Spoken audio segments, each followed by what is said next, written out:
कल्याणमधील कमलादेवी महाविद्यालयामध्ये समस्या निर्माण झाली। अखिल भारतीय विद्यार्थी परिषदेने तिथे आंदोलन केलं।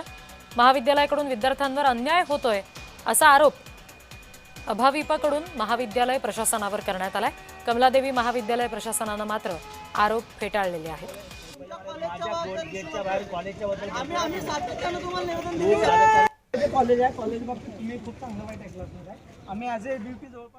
आज ज्यावेळी मागच्या 3 महिन्यानंतर त्यांनी दिलेल्या मुद्द्यांवर निराकरण झालं नाही, त्यांनी त्या मुद्द्यांवरचं समाधान केलं नाही। आज परत एकदा विद्यार्थी परिषद म्हणून विद्यार्थी परिषदेच्या कल्याण शहरातल्या कल्याण जिल्ह्यातल्या कार्यकर्त्यांनी काही मुद्द्यांचं निवेदन परत एकदा स्मरणपत्राच्या रूपामध्ये तिथे घेऊन गेले आणि यांच्याकडनं आता अपेक्षा शिल्लकच राहिल्या नाहीत आणि आता हे आमचा अस्तित्वच आमच्यासाठी नाही म्हणून आम्ही त्यांच्या नावानं बॉम्ब ठोक केली।